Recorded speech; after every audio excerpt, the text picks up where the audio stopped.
Hello and welcome to the Ice Guys. This is the show that takes you into the world of the National Hockey League. Every game, every day, from a betting perspective. With pro sports handicappers, Ian Cameron, Alex B. Smith, and various guests from the world of hockey and sports betting. And now, here's your host, Ian Cameron. Welcome to the Ice Guys, Sunday, December 7th. Ian Cameron, Alex B. Smith with you on this Sunday, breaking down the Sunday NHL card. Pretty big slate for a Sunday. 8 games on tap. We'll get to those in just a moment. We're going to roll through the recap. I'm going to hit on just a few games in the recap. There's some that aren't even worth talking about, quite honestly. Not much was going on. I'm not going to break down for 5 minutes Blues and Senators, okay? I'm just not going to do that. That was a pretty dull game, but give the Blues credit for a win there and a solid effort from Joel Hofer. The day started with a very entertaining finish to Colorado and the New York Rangers. Avs get a 3-2 overtime win. Credit to the Rangers. They hung in there for a good chunk of that game, thanks to Igor Shesterkin. But Nathan MacKinnon could not be denied. He was fantastic again. What a season he continues to have for the Colorado Avalanche, the overtime winner for the victory there over the New York Rangers. What a game Columbus, Florida was. Defense optional. Back and forth it went throughout. But the Florida Panthers find a way in overtime. Dean Evison had an ongoing war with the referees throughout that game for multiple calls that went against Columbus, calling the game a joke and not really elaborating on it after the game.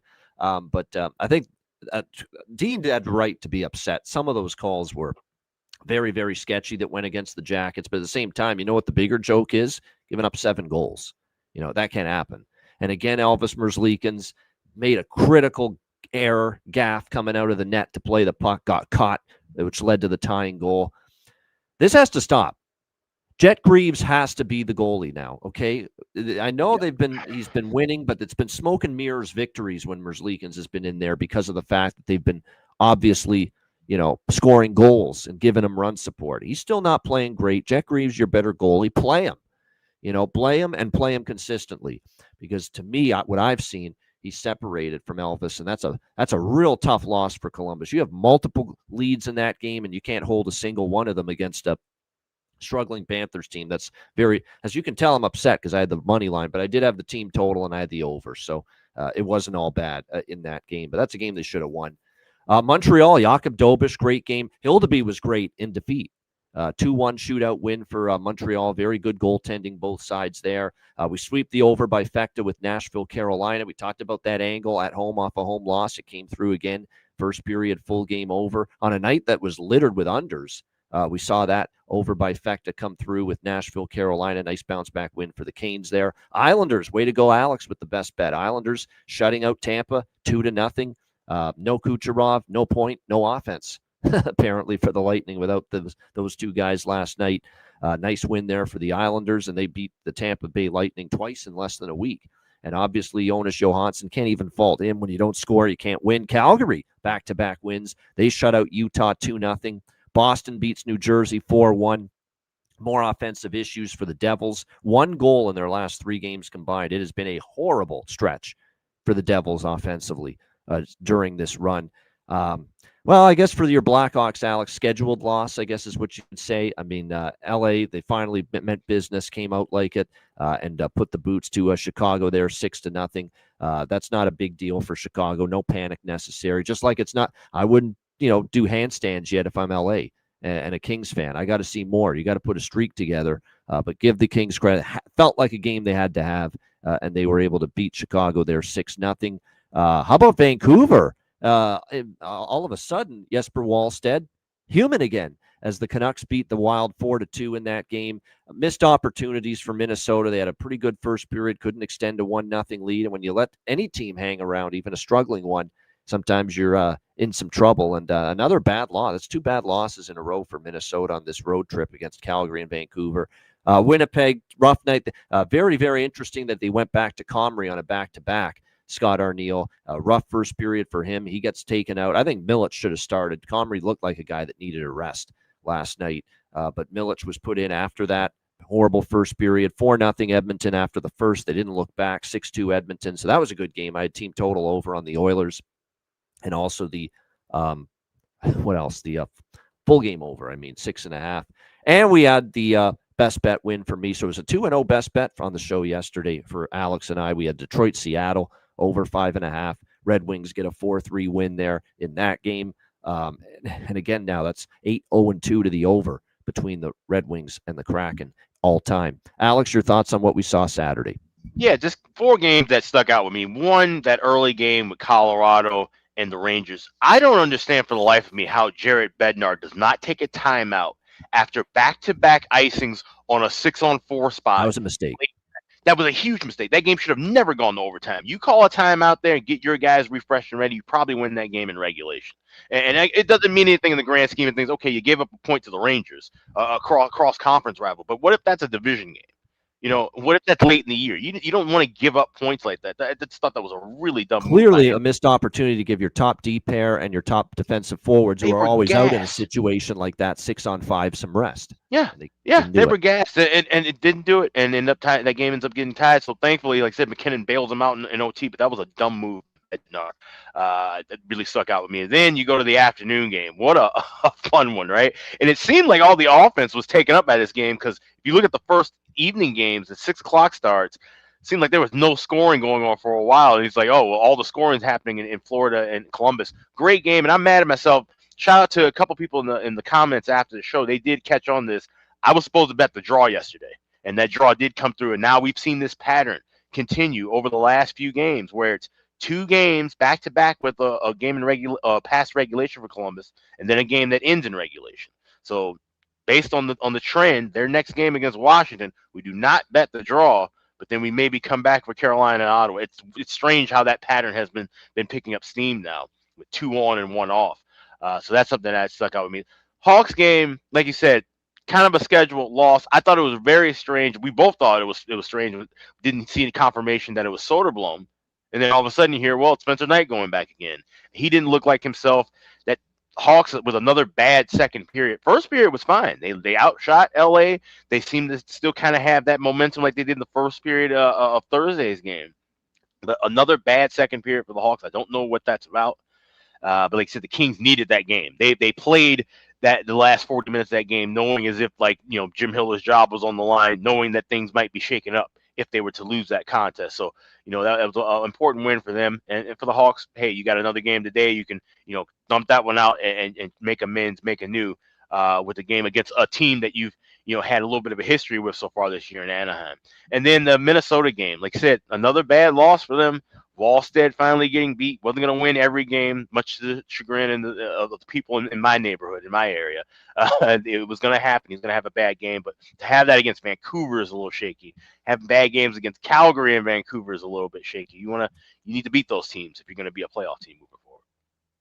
I would agree with that. All right, let's get into Sunday. We got a big slate, and we will rip through it. Colorado, Philadelphia. Colorado minus 180, road favorite, 6 the total here in this game.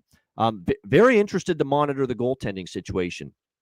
I'm leaning dog and draw in this spot, quite honestly. Colorado, it's a tough back-to-back. It's 2 early starts in a row, early afternoon affairs after the win in overtime against the Rangers yesterday. Philly with the rest advantage, obviously, haven't played since beating Buffalo 5-2 way back on Wednesday. So really 3 days off here for Philly. It is a big situational advantage here for the Flyers. And then you factor in, now Colorado has beaten them 3 times in a row. Last year they won both meetings, but I'm very interested. And we may see only the second start this season in net for Trent Miner. Trent Miner could be in line to start here because remember, Wedgwood's still out. They started Blackwood yesterday. And Trent Miner, in his one and only start this year, it was in a losing cause. He was in net for a loss against the New Jersey Devils earlier this season. So given the scheduling spot advantage, which clearly is with Philadelphia, back-to-back, you know, a goalie that's predominantly played in the American Hockey League, there's reasons to think Philly could be live here. Again, it's not easy to step in front of a beast like Colorado with how well they've played, but definitely lean Flyers, lean draw. I'm waiting for the goalie confirmations. Alex, what do you think here? Avs, Flyers. Yeah, we were all talking about it in the chat, but I like this look. First goal, first period for Philly, plus 145. I was on it yesterday with the Rangers. It didn't cash through, but no one scored in the first and went all the way middle into the second period before we saw Colorado get on the board. But I like this spot, like I said, where Philly at least getting some momentum early. Now, the whole game, I'm not really sure about that. I'd have to, like I said, wait for confirmation. If it is Trent Miner, I would be leaning more towards the draw, but I definitely do like first goal in first period for the Flyers, plus 145 available at FanDuel. All right, San Jose, Carolina. This is also an afternoon game. This is the second of three afternoon games, rather, on this Sunday slate. Carolina minus 310 to minus 320. Home favorites, 6 the total here in this game. It is confirmed Alex Nedeljkovic will start here for the San Jose Sharks. And if you've been paying attention to this show or been watching San Jose games, you know that we have talked about multiple times. There's definitely a bit of a widening gap right now between him and Yaroslav Askarov, who has gotten the most of the starts and certainly been the better goalie. So we'll see how he fares. San Jose is coming off a 4-1 loss to Dallas on Friday night in their last game. Carolina very used to these Sunday home 5 p.m. starts. They've done this a bunch of times.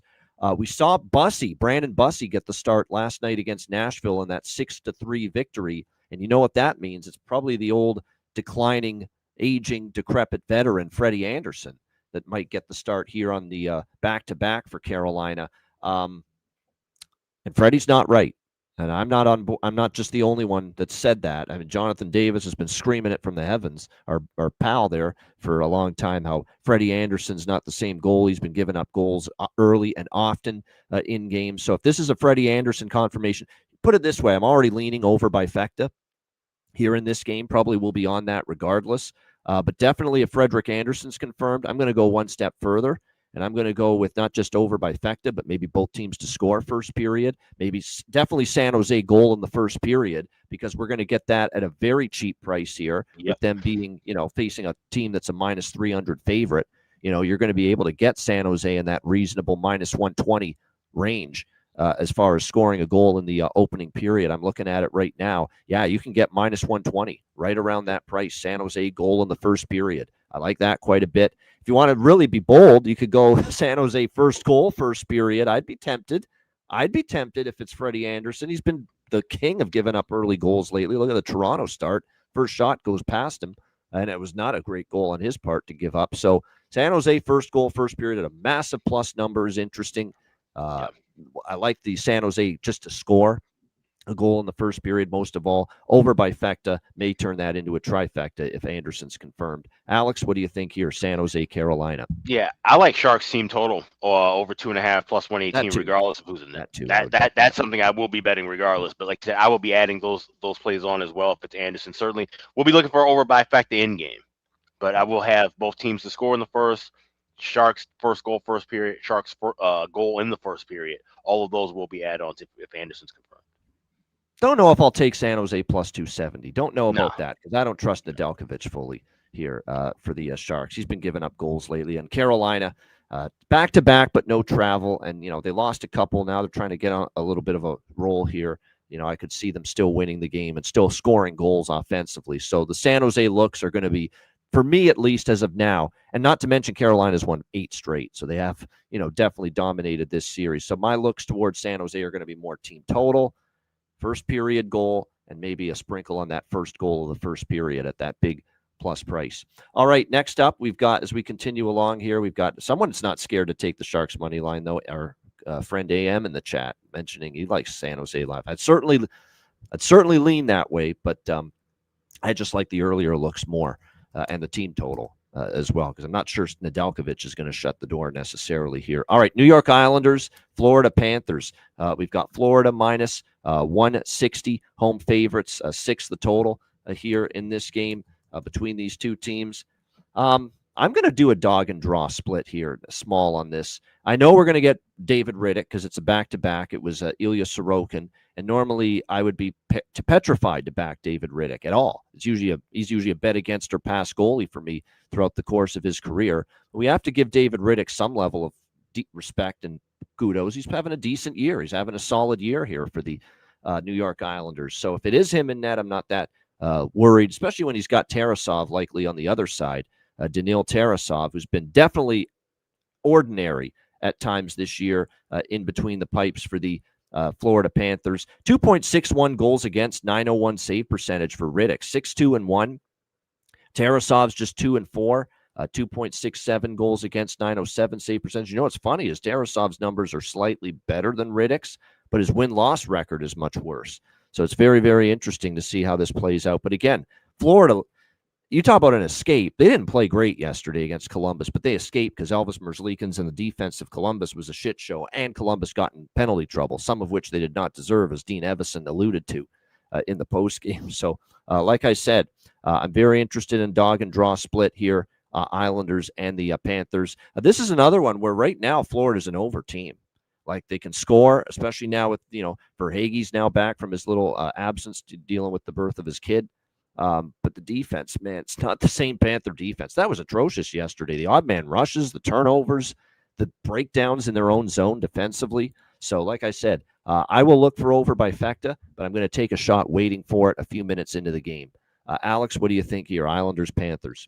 I grabbed the draw and definitely shop around. I don't know what's up with FanDuel the last couple of days dealing these fucking 290s, but that's just trash. Like, you can get BetMGM has plus 333, Bet Online has plus 325. Like, I just find that odd that all of a sudden they're just dealing all sub 300 numbers with the draw at FanDuel. So shop around for the draw.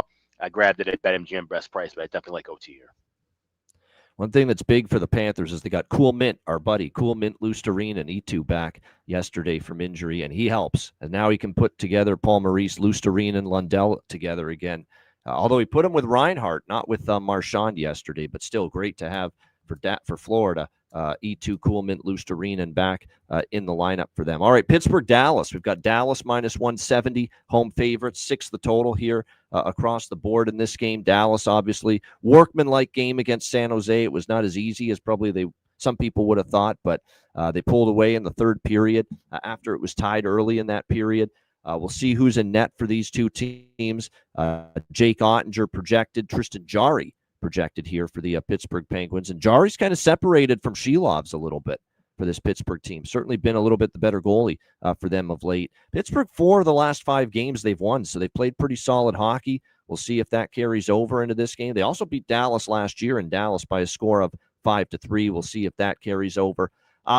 This is not any game that I've moved on yet. I'm waiting on the goalie confirmations. It's pretty important because, to me, I look at Pittsburgh as a team I may back with Jarry at the moment here in a spot like this. Maybe potential for Dallas to maybe get caught here a little bit by Pittsburgh. But if it's Shelov's, I'd probably pivot to the over in some fashion. But waiting on that goalie confirmation, I'm totally in agreement with Jonathan's prop. Tommy, anybody that's playing with Crosby and Rust, it's been musical chairs for Dan Muse, finding someone on that top line with Crosby and Rust, and it sounds like Tommy Novak's going to be up there. It was Kevin Hayes before, and Kevin Hayes did score at least once, I remember, up on that top line. If Tommy Novak's on that top line, he's the guy that now is the great prop value for the Pittsburgh Penguins, and you can get it over plus 500. So if Thomas Novak is indeed up there with Crosby and Rust, it's a great value to bet his prop to score, in my opinion, here in this game tonight. Alex, what do you think here? Pittsburgh, Dallas. Yeah, this is one where I'm probably going to wait and just watch live and jump in with something. I've been burned by Pittsburgh all year long. Whenever I do jump on them, it seems like they get blown out. The Dallas team totals has been something that's been a bugaboo match. So these are two teams that I personally just haven't done well with betting with. So I can just wait for it in game, or if nothing pops up, I just pass it. All right, there we go. St. Louis and Montreal. Sam Steele, by the way, finally came through for me on that top line, and I definitely think we will go in that direction once again with Sam Steele as well for a prop in this game. St. Louis and Montreal. Montreal minus 130, home favorites, 5.5 the total here in this game. Montreal, nice hard-fought win, 2-1 in a shootout against Toronto. Back-to-back shootout wins for the Montreal Canadiens here entering this game. I have to do it. I know St. Louis is trending under, 8-2 in their last 10 games. And even Montreal, after a torrid over streak, 2 straight for them have gone under. But these over series history, I keep saying it, series history overs are freaking crushing it right now. Every time you have bet an over lately in the NHL based on a strong pattern of head-to-head meetings going over the total between the two teams, you've cashed every single one. Montreal, Ottawa, Buffalo, Philly, Detroit, Columbus, Detroit, Seattle. Last night alone, just this week alone, I'm rhyming off 4 strong series history overs that have cashed. Here's another one. 6 straight overs head-to-head between the Blues and the Canadiens. So at 5.5, count me in. Over 5.5, it's my only pregame bet What do you think here, Alex? St. Louis, Montreal. I grabbed a little piece of over 5.5. It was minus 130. I will try to grab a bit more in game as well as the first period over, but definitely liking goals here in the spot. And probably will have both teams to score as well. So this is going to be an over trifecta, but adding more pieces in game. Yeah, nothing on the side. Both teams are in a back-to-back. Binnington and I don't trust Binnington, and I don't trust Montembeault. That's another reason I think over is worth a look here. Blues and Canadiens. You got, I think, probably the goalies at the moment, especially when Hofer puts up a performance like he did last night against Ottawa. You got the goalies that are the weaker of the two netminders for these respective teams right now. The goalies that are in the worst form, being, of course, Montembeault for Montreal as opposed to Dobish, and Binnington for St. Louis right now as opposed to Hofer. Like, Hofer's performance last night was better than anything I've seen out of Binnington of late. So, like I said, we got the weaker goalies too in this matchup. 5.5 in a matchup that's had 6 straight meetings between these teams go over the total. So, like I said, definitely looking at that. No doubt. Matt Luff, that's an interesting one, Jonathan. Plus 650. Recalled for the Blues with the Kyrou injury. He's a guy that played for my Hamilton Bulldogs when they were still in town here, the junior team, many years ago. Matt Luff, good find there. And is he? He's going to be called up and potentially be on the second line. Maybe we'll see. But there you go, plus 650, not bad. Liking that. Worth a shot. Then no argument. All right, next up we've got Columbus, Washington. Washington minus 200. Pretty big home favorites here. Total in this one sitting at, it looks like 5.5, 6.5 actually is what we're looking at here across the board with this total. This is a tough. Now, here's the thing. Washington's coming off a loss to end the road trip against Anaheim, a pretty good road trip. They had that loss in a shootout to the Ducks. Didn't play their best. But this is a pretty brutal scheduling spot. You're coming all the way back from California after a late Friday night game, and you're playing Sunday with just 48 hours in between. That's tough, going coast to coast, in that kind of span. I don't know if I trust Columbus for the game. What I do know is we're going to see Jet Greaves, and we just talked about it. He's the better goaltender right now for the Jackets, and he's going to give them probably a better chance here defensively in this game and moving forward compared to Elvis Merzlikins. I'm going to pounce on Columbus first goal, first period. I mean, these spots have been good. These teams that just coming off the road out. Toronto, mentioned why I didn't want to go up against Toronto's hot streak, but I said, still, this is them off a road trip, and Montreal scored the first goal and won the game. Now, they scored the first goal in the second period. That's not going to do me well if they don't score in the first, but I'm going to take a shot, obviously, with the first goal, first period here with Columbus. Very good plus price. Steaming mad, the coach had Dean Evison after that loss yesterday to the Florida Panthers. Again, I think Washington may get stronger as the game goes on, but I think Columbus could pounce early. I don't mind the first period money line shot either with the Columbus Blue Jackets in this game. Get on the board early, maybe get that first goal. Like I said, coming all the way back from California with only 48 hours from that last game against Anaheim. I think that is a little bit tricky here for the Capitals going into this one tonight, making those early looks toward Columbus. I would lean Columbus full game, but I like the early first period angles more. The first goal, first period, and the first period money line here between these two teams. Now, Washington has won 7 of the last 9, but Columbus did win in Washington last year 4-1 in one of the meetings. By the way, this Columbus team, they continue to be just the ultimate draw machine. 8 of the last 10 Jacket games have gone past regulation. So just by virtue of that, have to sprinkle something on the draw here. Alex, what do you think? Jackets, Capitals. Be careful. I just mentioned the trend. We've been seeing 2 on and 1 off. Now, to be fair, Jet Greaves, 6 of his last 7 games have gone past regulation. So you're kind of it's kind of a conflicting spots, if you will, when looking at the draw if you're looking at just off of history. This is a spot where I would be a little bit dicier. Like I said, I like Columbus first period looks as well. First goal and first period, I would look for a live first period over. I don't want to lay 145. I think we can wait a couple of minutes into the contest and get that at a cheaper price. So those are the plays I have now. Both teams for first goal, first period for Columbus. Maybe live look at both teams to score and first period over. I'm gonna have a bargain from this game as well, but I'm off the draw on this one. Yeah, you know what? You mentioned that to me, and I thought at some point, man, this damn pattern's going to come to I did too. I thought it was going to end yesterday. It could have possibly ended yesterday with because of how much I liked Columbus. That was the reason I've just completely forgot to even bet the pattern. I thought that was going to be a better spot for the Jackets. So. 2 draws, regulation game. 2 draws, regulation game. 2 draws, regulation game. That's been the pattern for Columbus. Pretty crazy pattern when you think of it, and that it's kept going for this long, no doubt. But yet it has. So pretty remarkable to see that, no doubt. As far as props go, like I said, Wilson's been great. Protas has certainly shown signs of heating up lately for the Capitals. So like I said, definitely going to be interesting to see how this plays out.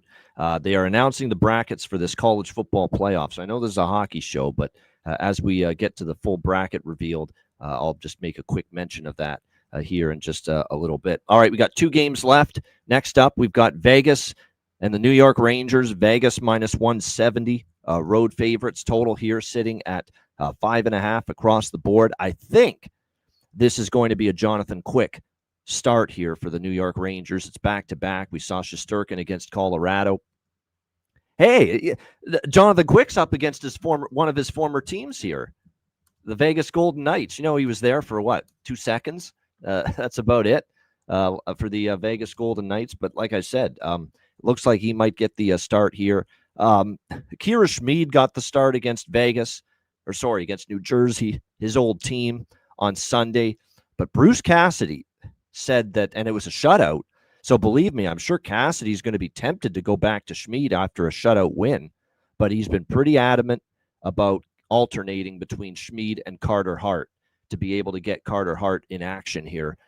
So I'm expecting, as of now, unless I hear something different, I expect it to be Carter Hart here for the Vegas Golden Knights. This is now going to be, if he plays, his first road start. So this is one where I'm interested in maybe, and this is a pattern for me. We saw this in the start he made against Chicago in his return. Shaky early, fighting the puck early, and then he really settled down and started to get better as things went along. So I definitely think when you look at this situation here with Vegas and the New York Rangers, I feel we're going to have a situation where there could be some goals early. Quick has very good numbers, but he hasn't played in a while. His numbers are good, though, on the season. 1.69 goals against, 944 save percentage. He hasn't played well in a while. I'm waiting on the goalie confirmations. Haven't made a move yet, but I'm interested in certainly first period over in this game, simply because I like that angle and that thinking here where Carter Hart in his first few starts could take him, a few, feels of the puck, if you will, to get more confident in these games and settle in a bit more. And he could be vulnerable to those early goals allowed, like we saw in his return against Chicago. So first period over, lean, but again, waiting for the goalies to be confirmed. Nothing on the side. I mean, Vegas at this price, no. Rangers at all at home right now, tough to back them. And Vegas is heating up. Vegas has put a nice little win streak together. I don't want to step in front of it. Alex, what do you think here? Vegas, New York Rangers. Now, if we go back a few years, the story with Carter Hart was that he was good at home in Philly and he was bad on the road. Now, obviously, time has moved on. We don't know what that pattern is going to look like now with him in Vegas. But it's just, like I said, so hard to back the Rangers to ask them to score goals.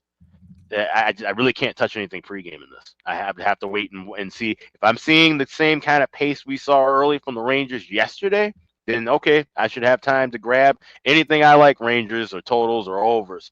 But there's no reason for me to jump in on a 5.5 now with how bad this Rangers team is sometimes at home offensively. And like you said, with Carter Hart, getting more games under his belt, he get some of that rust off of him. We see him maybe give up some goals early and then settle down.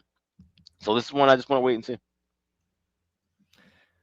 All right, nothing wrong with that. From the looks of things, Alabama's in the playoff. Miami is in the playoff. Miami has been placed ahead of Notre Dame after all, even though Miami was behind Notre Dame in the rankings going in to today. And apparently, again, they finally, for those of people that have been screaming that they didn't value the head-to-head win that Miami had against Notre Dame, well, now you just got your wish. Yep. Miami and Bama are in the playoff, and it is Notre Dame that is on the outside looking in. No Notre Dame, no Golden Domers in the college football playoff. Welcome back, cupcake games. No one will ever schedule another high-profile game like that again, knowing that it could possibly keep you out. That's absolutely insane. Hey, you know what? People are going to be upset. I just posted it on Twitter. This is where not being in a conference hurts you. Being an independent, too. just picking Yep. and choosing all your schedule every year. Oh, we'll play Stanford. Oh, we'll play this team. Oh, we'll play that team. Navy, we'll play Stanford. We'll play all the hodgepodge of teams. Go join a damn conference. Yep. You know, and win a conference or be in. If you're in a conference championship this year, Notre Dame, you're probably in the playoff right now. Yeah. Here's the crazy thing, right? They play an ACC schedule. Okay, Yeah. when during the pandemic, they had to be forced into the ACC. They would have been in the ACC title game last night. Not we wouldn't have been watching Virginia Duke. So yeah, join a conference. You're right. Yeah. I don't care where it is. ACC. Well, it won't be SEC, but an ACC, Big Ten. Take your pick. Join one of those. Yeah. You wouldn't have this issue. You'd be in the playoff right now. Yeah. You know, you cannot. I think they probably. I'm not, and I don't like Miami. I don't like Cristobal, but they beat Notre Dame head to head. You know, they had a good season in their conference. You could argue they could have been in the conference championship game, and Notre Dame, you know, the schedule was pretty damn weak for them.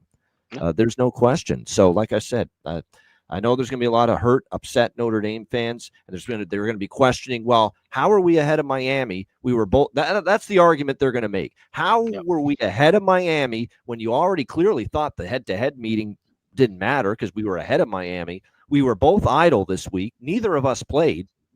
And yet you moved Miami ahead of us? How's that work? That's what the Notre Dame fan's going to say in being angry about this. But and at the end of the bring day, it back to betting about it now. Yep. To bring it back to betting, they closed minus 3,000 to make it at one shop. Wow. Hopefully no one laid that. Hopefully no bridge jumpers out there that laid that kind of a price. My goodness. All right. So there you go. Yeah. First team out, Notre Dame. There it is. No playoff for the Fighting Irish. Joe Bowen, the great fade them in the bowl game. Crying in his beer today. Fade Notre Dame. Fade Notre Dame in whatever bowl game they get because they won't give a shit.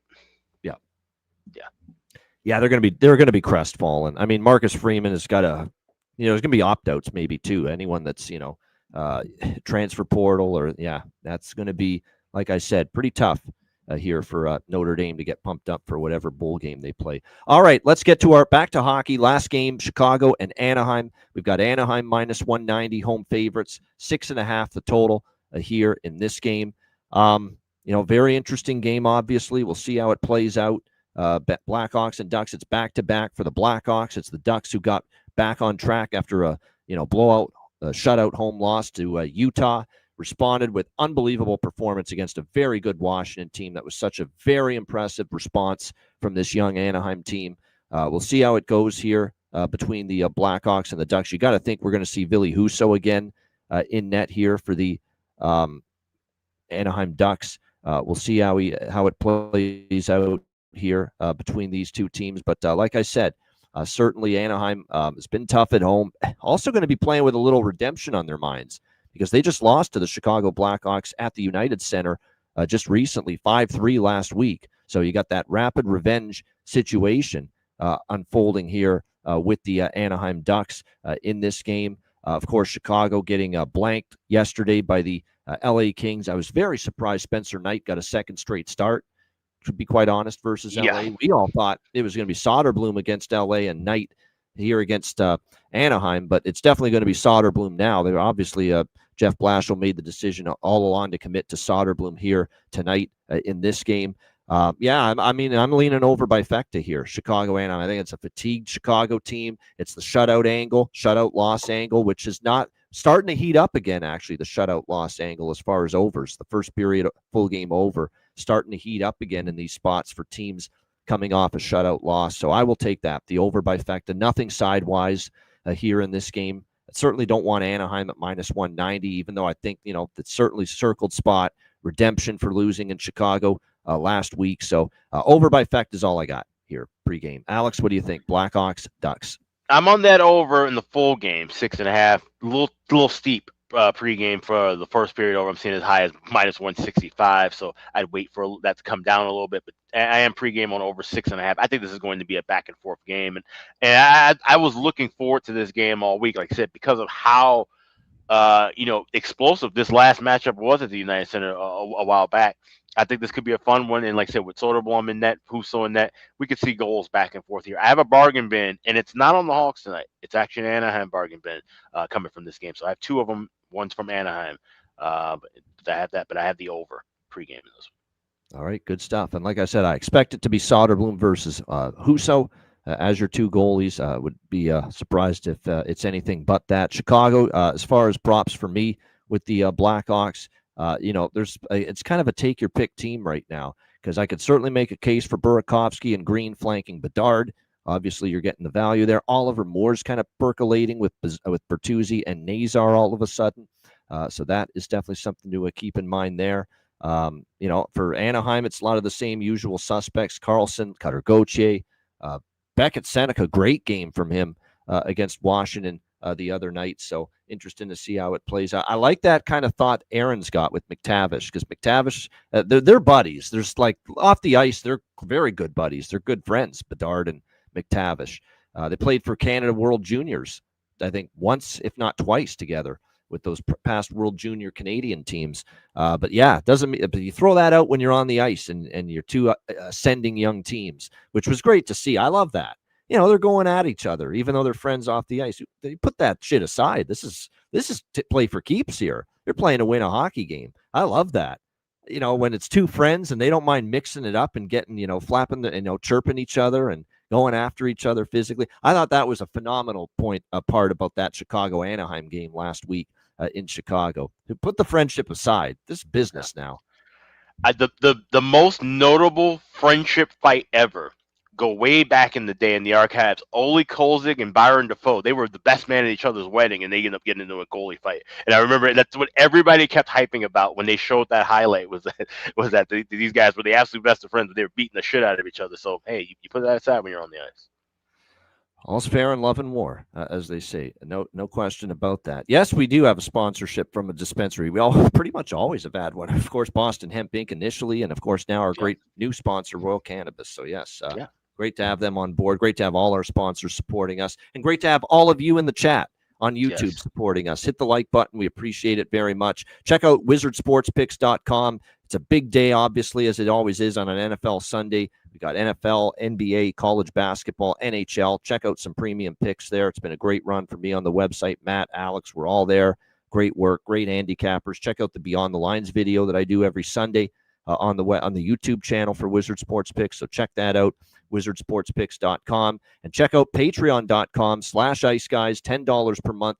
Goalie charts, totals charts, bonus content, our daily side total and player props card posted each and every single day on the Patreon page, all for just $10 per month. So get on board. Your subscription and membership goes a long way to supporting the show and keeping it going long term. So check it out, $10 per month, patreon.com/Ice Guys. And also check out the Ice Guys store, iceguys.myspreadshop.com. Today is the last day to save 20% off as part of Cyber Week. This ends at midnight Eastern. You get 20% off. Hit the redeem button at the homepage.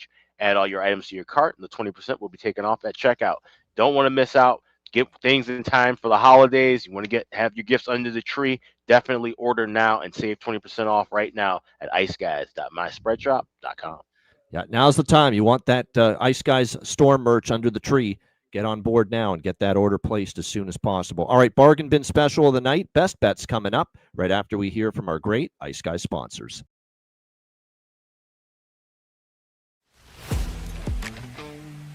Wizard Sports Picks, featuring the finest handicappers in the universe. Sharp insights, trusted picks, and relentless results. We strive to help you become consistent winners. This is Wizard Sports Picks.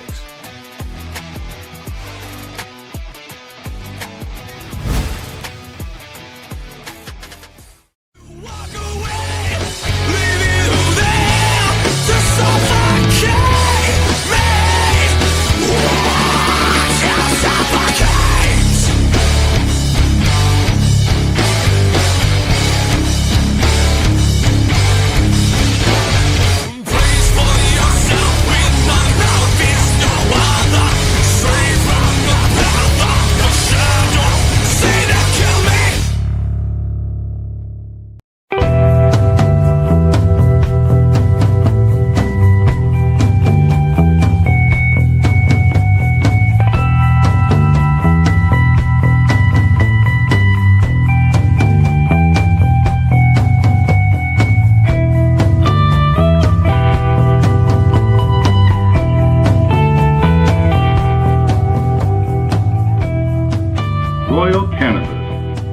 the kings and queens shop. Thanks to all our sponsors, including Royal Cannabis. Check them out, royalcannabisshop.com, 20% off with the promo code Ice Guys. All right, bargain bin special of the night. 8 games to choose from on this Sunday. Alex, we'll start with you. Bargain bin special of the night.